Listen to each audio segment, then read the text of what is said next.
Wonderhussy here. Woohoo! I finally hit 50,000 subscribers! To celebrate, as promised, today I'm going to answer all the questions that were sent regarding me, my life, and my adventures. And before we get started, I just want to say how impressed I was with the quality of the questions you guys sent. Good job, guys. Okay, let's get started. Okay, so the first question was asked by a few people. Debbie from Barstow, California, Tanya M, and Hamilton 885. They all wanted to know, how and when did you get started with YouTube? Well, I was traveling back from Idaho with my sister one summer. We just went camping and to a bunch of hot springs up there. And I had a YouTube channel that I would put random videos up here and there, but I wasn't serious about it at all. But as we were driving back from Idaho, we kind of stumbled on this abandoned hot springs resort at the side of the highway. And it just seemed like an interesting place to make a video of. So I did so. And later that summer, I also happened to be driving over Montgomery Pass between California and Nevada and stumbled on an abandoned brothel and then an abandoned town with a casino in it. And I made videos of those too, just because they seemed like such interesting places. Prior to that, I was a blogger. I wrote about the things I did, but those places were so visually interesting, I just felt that I had to make videos showing them. And so I put them up on my YouTube channel, which, again, I wasn't serious about at all.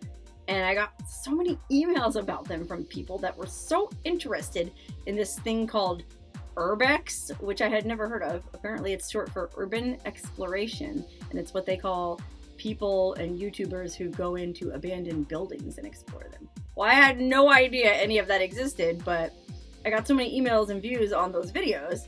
And then I realized that I actually made some money from YouTube from all the views on those videos, that I got kind of fired up and thought, ooh, maybe I should start doing more of this. So I would say that was maybe fall of 2016 is when I started regularly uploading new adventures to my channel on a weekly basis. Okay, and Debbie from Barstow also wants to know, did you immediately know what your channel was going to be about? Well, I kind of already answered that. I sort of stumbled into this urbex genre. So that was kind of what I focused on to begin with. And it's still, I don't know, I still have a weird interest in exploring abandoned places. But I have since also branched out into just exploring weird places of all types. Like not just abandoned buildings, but also, you know, ghost towns and quirky roadside attractions and weird restaurants. And I don't know, I just like anything that's weird and fun and sort of offbeat. And around this same time, I sort of became aware of this guy, Huell Hauser. If you don't know who that was, he had a TV show in the 90s, I think, in California called California's Gold. And basically he was this big, friendly gay man with a southern accent who would go around all these little towns and same kind of things that I do, weird, quirky attractions, and just poke his nose in and go, hey, what are you doing over here? He was just a really friendly, nosy guy who loved sharing all the weird and wonderful things around the state of California with his audience. And he had a huge following. I never watched his show when it was on TV, but I became aware of him sometime around the time I started my YouTube channel. And I just felt like, wow, that was such a cool way to make a living. And I've always had a curiosity about those kinds of places. So, you know, maybe I should try to go that route. Not that I could ever in a million years fill Huell Hauser's shoes. So anybody who's watching this who loves Huell Hauser, don't send me angry emails like, R.I.P. Huell Hauser, you will always be our Lord and Master. But I was definitely inspired by him. And that's kind of the direction that I've been taking my channel in. Okay, the next question is from Thomas C, aka Cogs, from Indiana, and it's a two-parter. He wants to know what inspired you to start making YouTube videos about Nevada and the surrounding area, and what brought you to Las Vegas? Well, I kind of addressed the first part already. Like I said, I was inspired by Huell Hauser and his TV show California's Gold. And I guess, well, I'm sort of making a show I could call Nevada's Silver. Except for I don't want to limit myself to Nevada. I want to go everywhere. But I do have a special interest in promoting the state of Nevada and the area around Vegas, because a lot of people like to bag on Vegas, myself included. I mean, I've lived here for 18 years and, you know, for a lot of it, I kind of questioned my sanity. Like, why did I move here? I mean, there's a lot of negative aspects to Las Vegas, like there are about any place. But there's also a lot of really cool positive things about living in Nevada and Vegas. So maybe partly to sort of console myself initially, but also out of a genuine love and respect for this beautiful state, I decided to show the world that there's way more to Nevada than just casinos, nightclubs, and Elvis impersonators.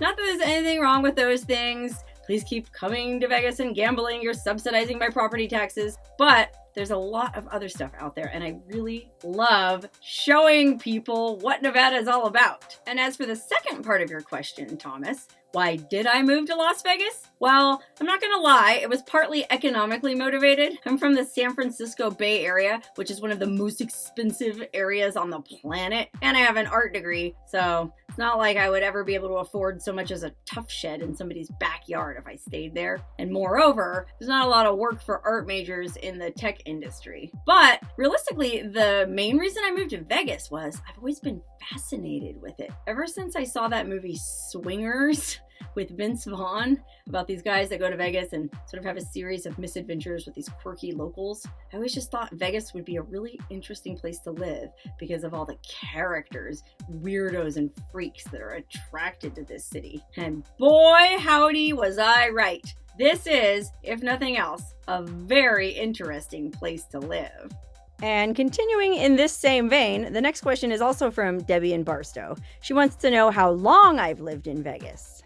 Well, Debbie, I've lived here for 18 years. That's hard for even me to believe. And in that 18 years, I have done a lot of different jobs here in Vegas. When I first moved here, I wanted to be a cocktail waitress at Caesar's Palace. That just seemed like the ultimate in glamour to me at the time. Get to wear that sexy little white mini toga outfit, walk around the casino with a tray, drinks, cocktails, and make all that money in tips. Well, I never did end up getting into that job because it's a union gig and it's really hard to get if you don't know anybody. So instead, I got a job as a photographer in a showroom at a casino. Like when you go to see a show and you're sitting there waiting for the show to start and a photographer comes around and get together, let me take your picture. And then they try to sell it to you for like $50 afterwards. Well, that was me. I did that for 12 years. And I also did a number of other interesting gigs through my 18 years. I was a cigarette girl. I was a Hooters girl. I worked as a booth babe at trade shows. I danced in a nightclub for a minute. Of course, I was a model, a nude model. I basically have done just about every job there is here except for stripping and prostitution. Yay! Okay, next up is bhal99 at Yahoo from Warner Robins, Georgia, who wants to know, if you're not scared of snakes, would you please show some more videos with snakes?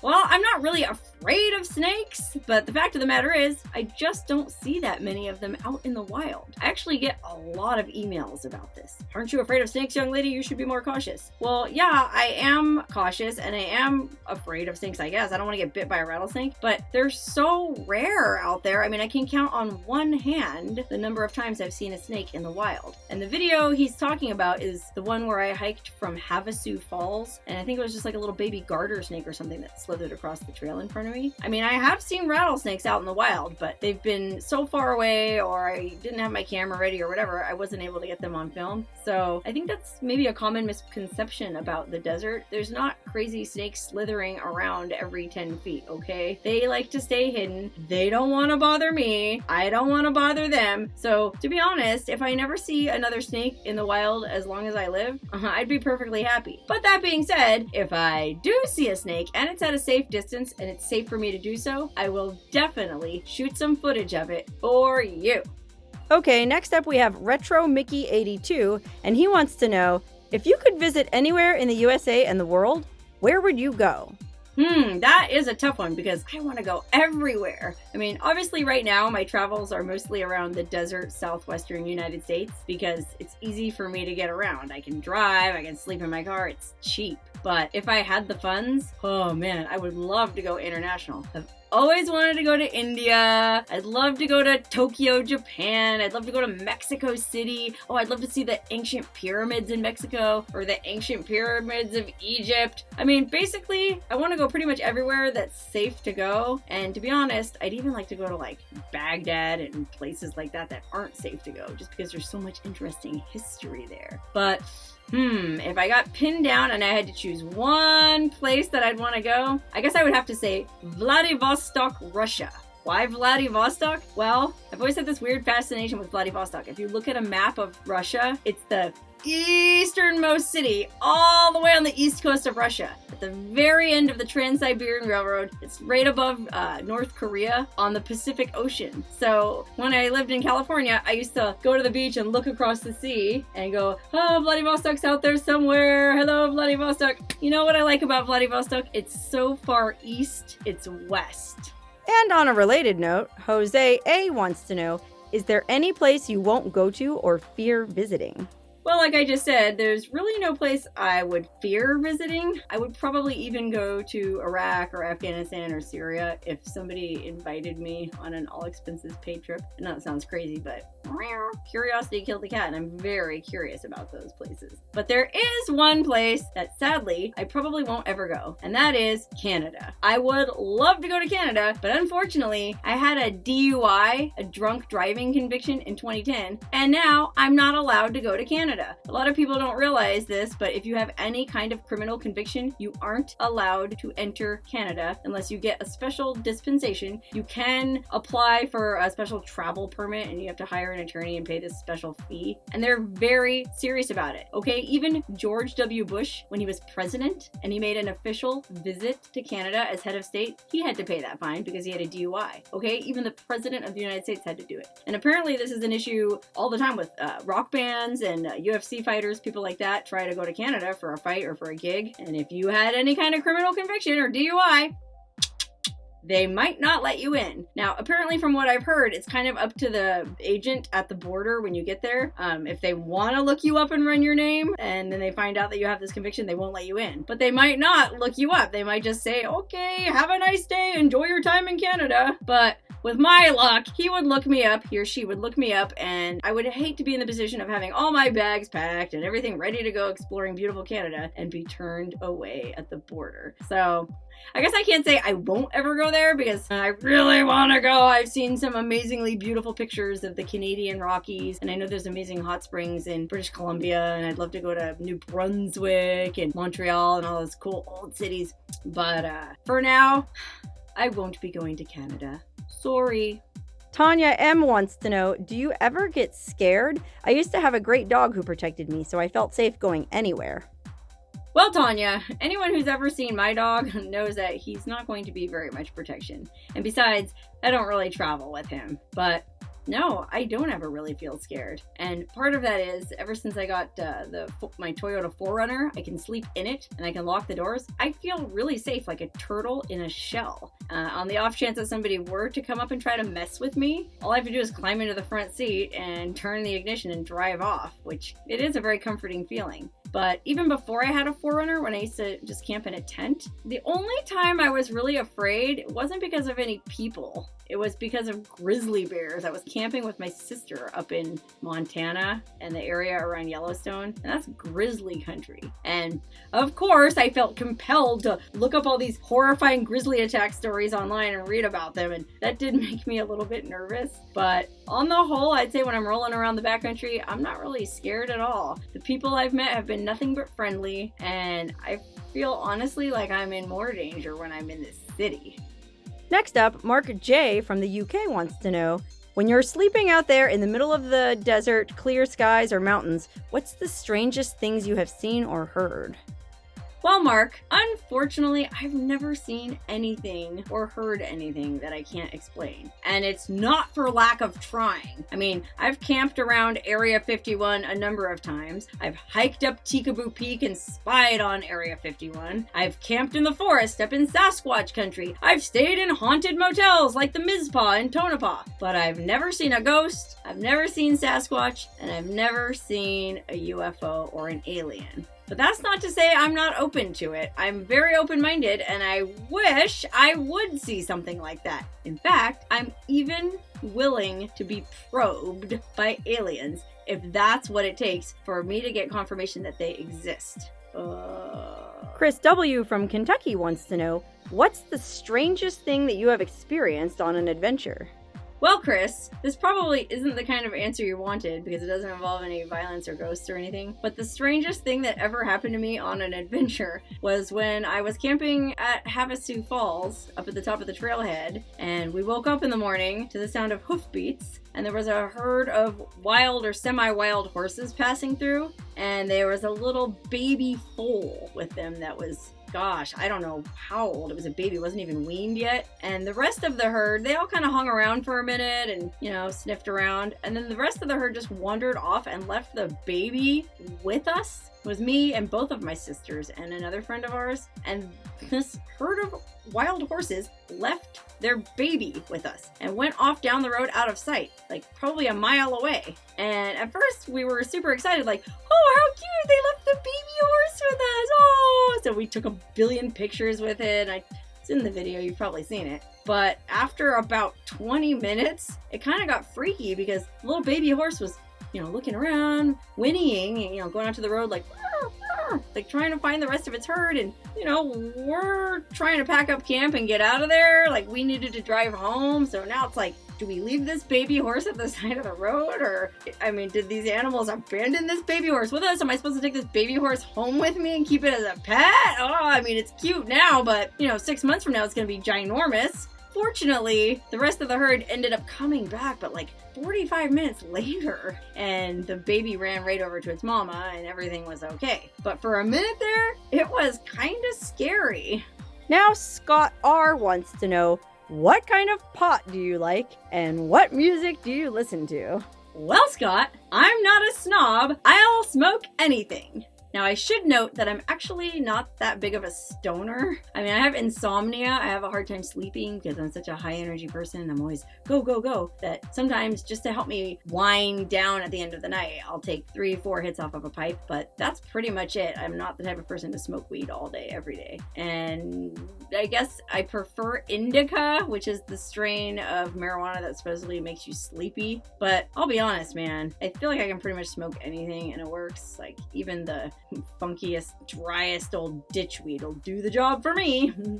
And as far as what kind of music I listen to, I like all kinds of music. I love music. And I know people say that, oh, I like everything. No, I really do like everything. I'm not super crazy about a lot of modern country music, but I even listen to that. And I'm not like super crazy about modern hip hop either, but I'll listen to that. The only kind of music I really don't listen to is contemporary Christian music recorded after about 1980. Like I can get into some old-timey Christian music, like those Hank Williams hymns, but when I'm like fiddling around with the dial while I'm driving in a strange part of the country and I'm on the lower end of the FM dial, around the 89s, the 91s, and I tune into a song, I'm like, oh yeah, that's pretty good. And then I hear the lyrics come through about, praise him, he is wonderful.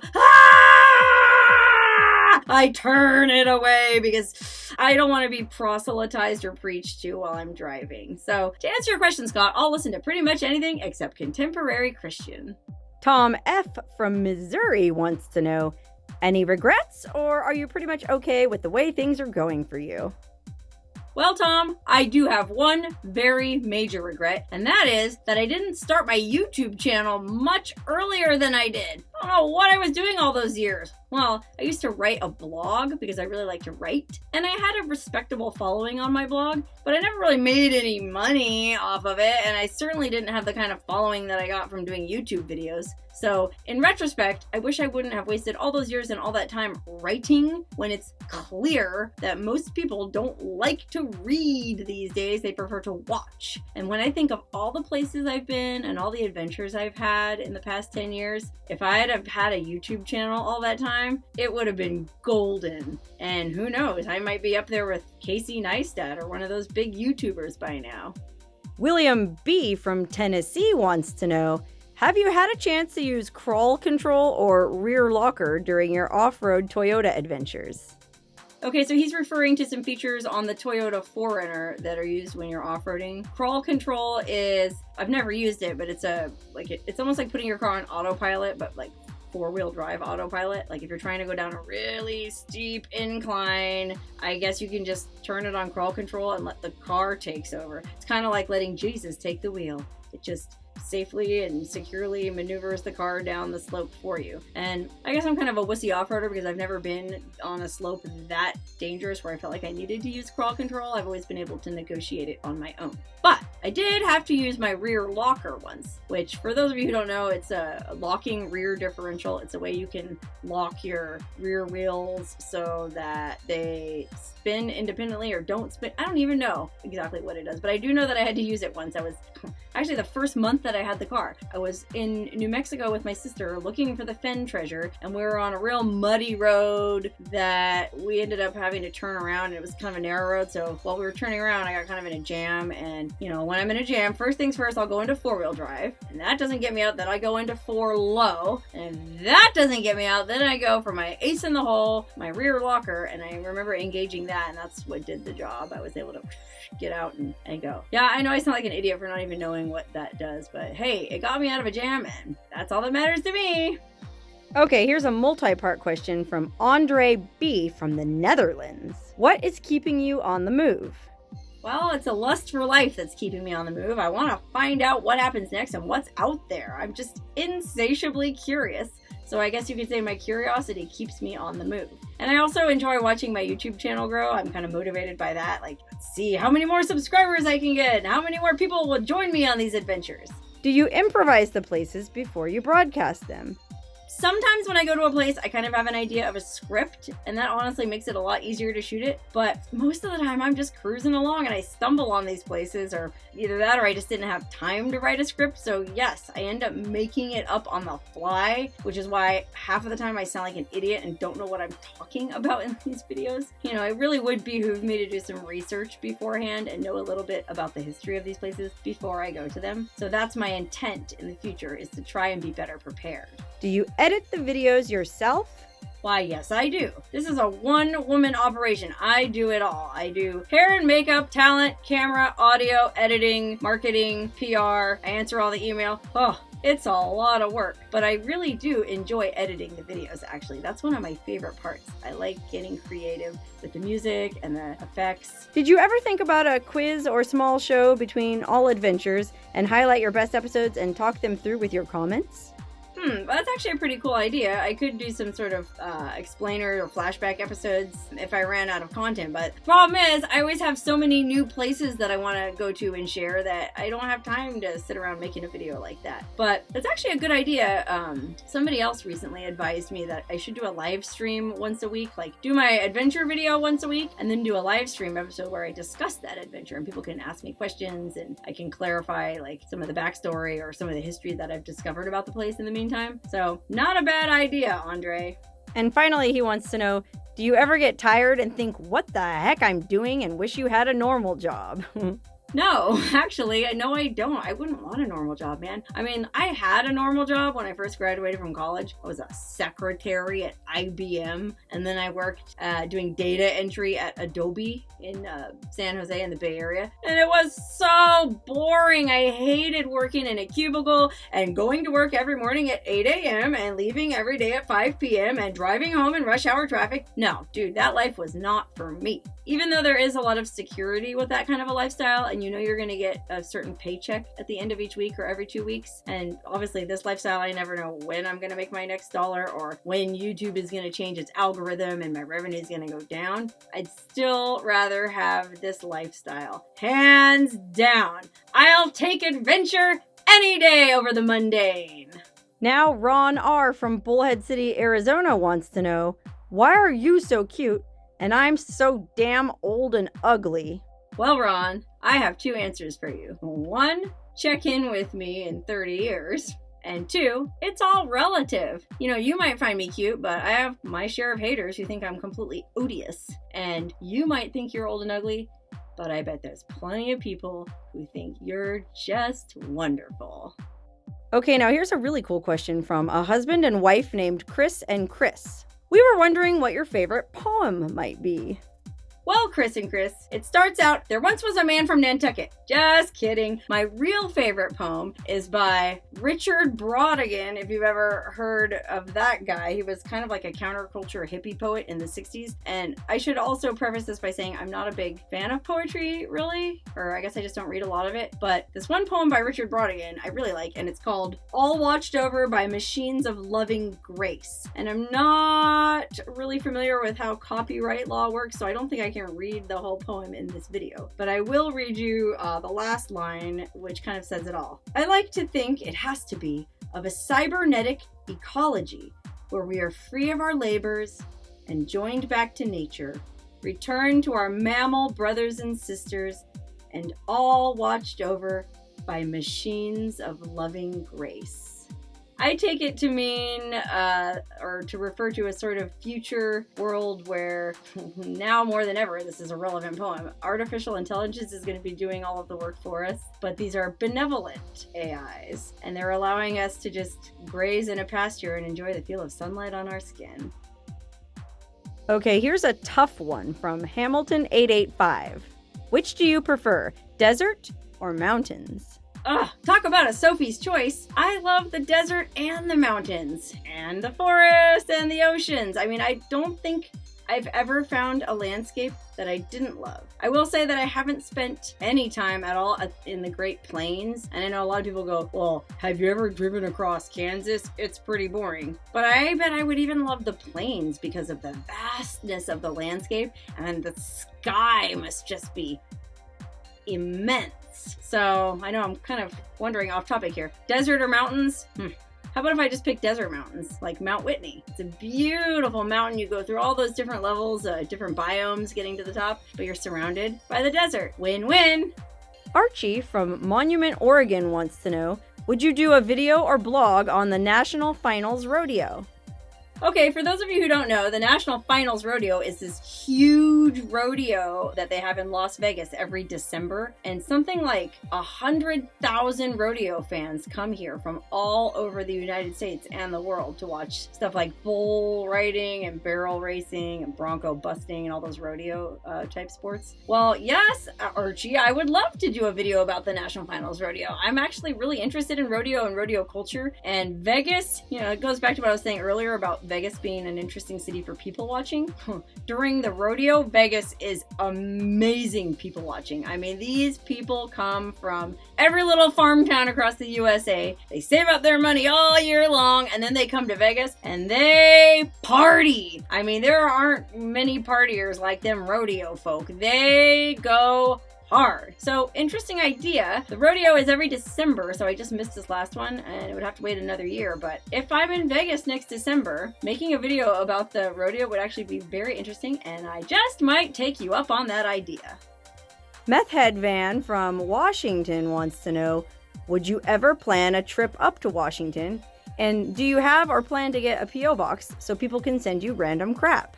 Well, first off, yes, I am working on getting a P.O. box. It's on my to-do list because if people want to send me random crap, well, who am I to deny them that opportunity? So stay tuned. I will post it on my Facebook page, or I'll probably mention it in a video or something when I finally do get the P.O. box set up, and I'll post the address to where anyone and everyone can send me whatever they want. Now, as to the first part of your question, would I ever plan a trip to Washington? Well, yes, I would, and I have been to Washington. I was up there a few summers ago with my sister, camping and exploring, but it was before I had a YouTube channel, so unfortunately I didn't make any videos. But it's a beautiful state. There's a lot of really interesting stuff. I keep a Google map where anytime somebody sends me an interesting location, I put a pin on it and save it, so if I'm ever in that area, I can go check it out. And I will say that I've got a few pins on my map of Washington already, so one of these days I'll make it up there and investigate those pins.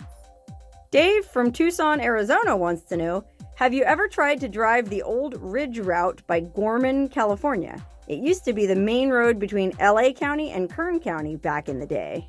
Okay, I'd actually never heard of this ridge route before, so I had to look it up, and it does look pretty interesting. So what he's talking about is, I guess it was a road through the mountains from kind of like the desert to the coastal area by LA, where folks in like their old-timey Model Ts, or I guess even before that in their wagons, used to cross the mountains. So yeah, it looks pretty interesting, and guess what? I added it to that Google map I was just talking about where I put all the pins. So next time I'm in that area and I have some free time, I'll investigate this old ridge route and I'll let you know what I think. Lakewood85 wants to know, what software do you use to produce your videos?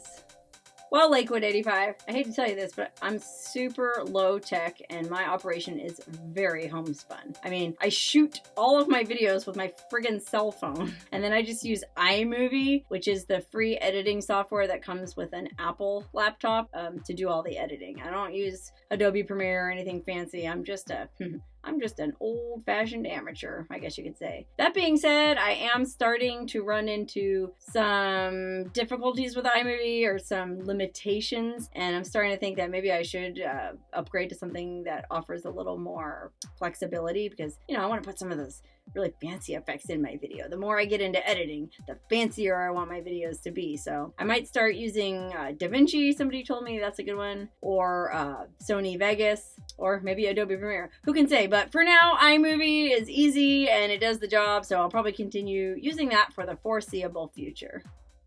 Okay, here's a good one from Sean. I was just curious if anyone ever found your American flag glasses that you left behind when you were at Area 51.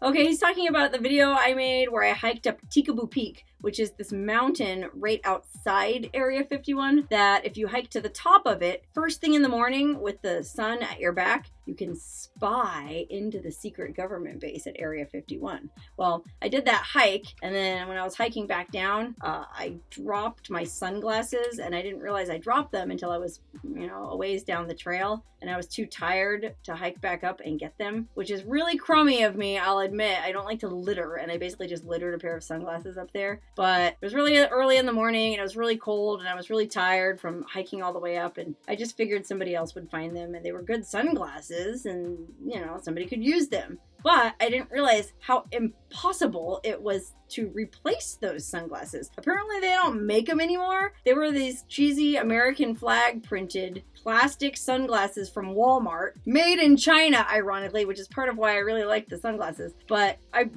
mentioned in the video that I lost them, and so another fan sent me a pair of plastic, made in China, Walmart, red, white, and blue glasses, but they're not the same ones. Like, I just don't like the way these look on my face as much. The other ones had like bigger lenses, and I don't know, I found them to be more flattering to my face shape. I don't know, I mean, these are okay, I wear these sometimes too, and I'm very grateful to the person who sent them to me. But these aren't the exact style of the ones that I lost. So I don't know, I'm sure somebody found those glasses because people do hike that trail fairly regularly. So somebody's wearing them, and if not somebody, then maybe some coyote is wearing them. Who knows?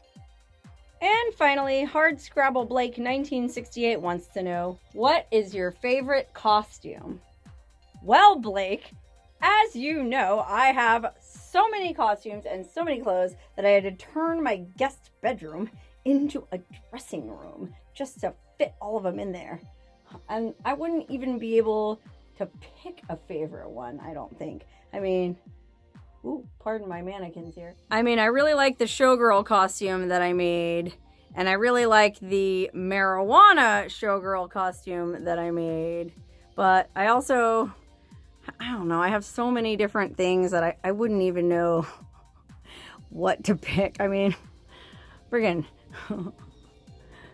Carmen Miranda, Wiener Schnitzel, little cute sailor girl outfit, my awesome prairie girl outfit that I just got for Christmas, got wedding dresses, I've got hippie clothes, I've got formal clothes, I've got every kind of costume and clothes there is. But I guess if I had to pick a favorite costume, it would be my Marie Antoinette getup. It's got a very special appendage that I use with it, and it's something that I really only break out for Burning Man, but this wig is just fabulous. Enchanté.